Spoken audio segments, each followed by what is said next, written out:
গিয়ে দেখি আমার ভাতিজার লাশ। কানাইঘাটে তথাকথিত কিশোর গ্যাংয়ের গডফাদার রায়গড় গ্রামের সায়েমের স্ক্রু ড্রাইভারের আঘাতে কানাইঘাট পৌরসভাস্থ যে 5 নং দোলাইমাটি গ্রাম রয়েছে, এই গ্রামের একজন শিশু শ্রমিক ওয়ার্কশপ কর্মচারী আহাদ নিহতের খবর আপনারা ইতিমধ্যে জেনে গিয়েছেন।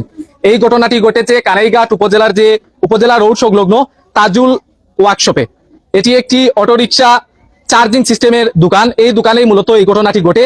এই দোকানের কর্মচারী হিসেবে এই দোলাইমাটি গ্রামের 15 বছর বয়সী আহাদ একজন কর্মচারী হিসেবে কর্মরত ছিল। সেই সময়ে তাদের মোটামুটি এক ধরনের বন্ধুত্বপূর্ণ সম্পর্ক হয়।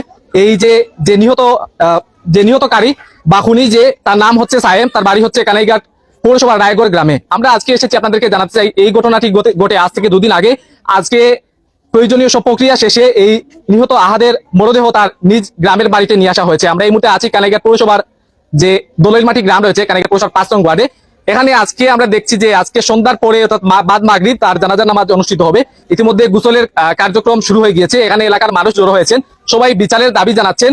এবং আমরা আপনাদেরকে যদি বলি, নিহতের বা এই খুনের প্রায় 24 ঘন্টা পেরিয়ে গেলেও এখন পর্যন্ত সেই কথিত আসামিকে গ্রেফতার করা হয়নি। এবং আমরা যতটুকু জানতে পারলাম যে এই ঘটনায় জড়িত বা অভিযুক্ত যে সায়েম, সে মাদকাসক্ত একজন কিশোর এবং কানাইঘাটের বিভিন্ন কিশোরদেরকে মাদকে প্রলোভন দেখিয়ে তাদেরকে মাদকে আসক্ত করাই হচ্ছে তার কাজ।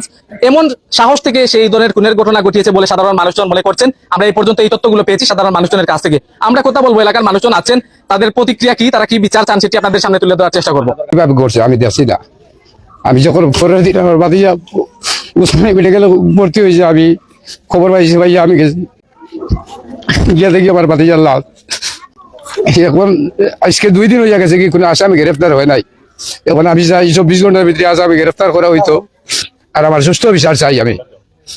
গত কালকে আমার ওয়ার্ডের 5 নম্বর ওয়ার্ডের উত্তর দলিমাটি গ্রামের একজন কৃষক আব্দুল আহাদ নামে তাজুল ইসলামের দোকানে থাকতো, কর্মচারী হিসাবে আছেন। তখন আব্দুল আহাদ যে পান্ডারের ছেলের নাম কিতা সায়েমে আপনার তালুকে মারামারি। সায়েম হইল কি সায়েম শো আর ওই কেন কিশোর গ্যাংকের, তারা কানাইঘাটে একটা কিশোর গ্যাং আছে। কিশোর গ্যাংকের মাধ্যমে এরা ইয়াবা সেবন করে, এরা গাঞ্জা খায়, এরা বিভিন্ন টাইমে ওয়ালরিয়াত পয়েন্টও গতদিন এটা হয়েছে, ভাইরাল হয়েছে। ও কিশোর গ্যাংকের ও সূত্রপাতটা কি আপনার এই ঘটনা করছে। আমরা চাই আপনার দ্রুত এরার উপরে এরারে আইনের আওতায় আনা হোক। কিশোর গ্যাংকের যারা আছে বাহিনী, এরারে দ্রুত আইনের আওতায় আনা হোক। অথচ আমরা বিচার চাই আগামী 24 ঘন্টার ভিতরে এই খুনির আসামি যারা এরারে গ্রেফতার চাই। দয়া করিয়া আমরা এলাকাত আর জেলা ইলা না ঘটে, কোনো মায়ের কুল জেলা খালি না হয়, এই আবদার আমরা প্রশাসনের কাছে। নিহত হওয়ার পর থেকে আহাদর যে আত্মীয় স্বজন আছে এরা থানার যোগাযোগ করছে, আমি সাবেক কাউন্সিলর হিসাবে যোগাযোগ করছি।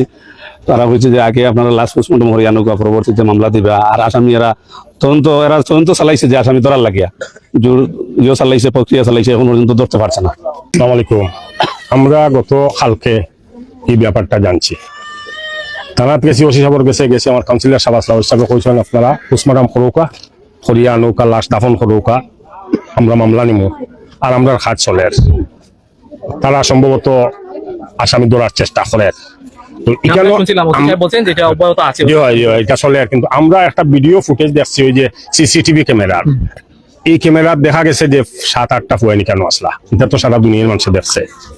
আর ই যে মারা গেছেন তার শরীর 5-7টা জখম। আমরা ওখান সাইডাম এলাকাবাসীর পক্ষ থাকি বা আমার গ্রামের পক্ষ থাকিয়া আমরা অযথা কোনো মানুষ হয়রানি করতাম না। প্রকৃত খুনি যারা এরা বাদ ফুয়াইন, এরা সব সময় ইয়াবা লইয়া দান্দা করে। এরা ইয়াবার থেকে সংক্রান্ত মনে হয় যে ইয়াবার সংক্রান্ত এই মার্ডারটা হয়েছে। আমরা সুস্থ অন্য কোনো কারণ আমরা শুনছিলাম, আমরা অনুমান করলাম যে তার ইতিহাস জানলাম, অতীত ইতিহাস থেকে দেখা যায় যে এরা মদ গাঞ্জার লোকে জড়িত, ওটার থেকেও সম্ভবত ওলাকুন্ত হয়েছে। আমরা সুস্থ সুন্দর বিচারটা চাইলাম।